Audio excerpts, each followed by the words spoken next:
आज हम आपको बताएंगे महर्षि वाल्मीकि के आश्रम के बारे में। वीडियो को आगे देखने से पहले हमारे चैनल को सब्सक्राइब करें और बेल आइकन को दबाना ना भूलें। तो आइए शुरू करते हैं।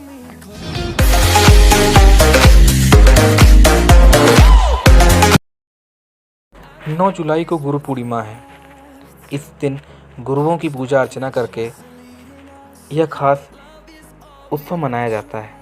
ऋषि वाल्मीकि हिंदू धर्म के खास गुरुओं में से एक हैं। ऋषि वाल्मीकि ने श्री राम के पुत्रों लवकुश को शिक्षा दी और महान ग्रंथ रामायण की भी रचना की। भगवान श्री राम के त्यागे जाने के बाद देवी सीता ने अपना जीवन ऋषि वाल्मीकि के आश्रम में ही बिताया था और मान्यता यह है कि यहीं पर लवकुश का जन्म भी हुआ। कहाँ पर है वाल्मीकि का आश्रम? मेरठ से करीब 27 किलोमीटर दूर बागपत का एक गांव है बलैनी। यह गांव बागपत शहर में करीब 30-23 किलोमीटर दूर, मेरठ से बागपत की तरफ जाते समय करीब 27 किलोमीटर दूर अंदर की तरफ एक रास्ता जाता है।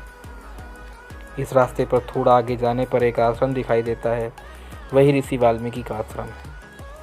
माना जाता है इसी आश्रम में लिखी गई थी रामायण। मान्यता यह है कि यह वही जगह है जहाँ ऋषि वाल्मीकि ने रामायण जैसे महान ग्रंथ की रचना की थी।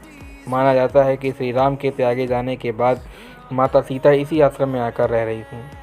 यहीं पर उन्होंने लवकुश को जन्म दिया था। हिंडन नदी के पास स्थित है आश्रम। ऋषि वाल्मीकि और माता सीता से संबंधित होने के कारण यह जगह बहुत ही पवित्र मानी जाती है। यहाँ पर हिंडन नाम की नदी बहती है, जिसे गंगा का ही एक रूप माना जाता है। इस नदी के पास यह आश्रम स्थापित है। आश्रम के परिसर भी आज भी माता सीता का मंदिर स्थापित है। इस आश्रम में आज भी माता सीता की रसोई मौजूद है। सीता रसोई के अलावा भी आश्रम में ऐसी कई निशानियां मौजूद हैं जिनका संबंध देवी सीता और लवकुश से माना जाता है। यहाँ पर एक कुआं स्थापित है, जिसको लेकर मान्यता है कि माता सीता इसी कुएं का प्रयोग पानी के लिए करती थी। साथ ही एक पेड़ है जिसको लेकर कहा जाता है कि इसी पेड़ के नीचे बैठकर लवकुश ऋषि वाल्मीकि से शिक्षा प्राप्त करते थे। हिंडन नदी के किनारे बसे इस स्थान पर एक सीता रसोई भी बनी हुई है।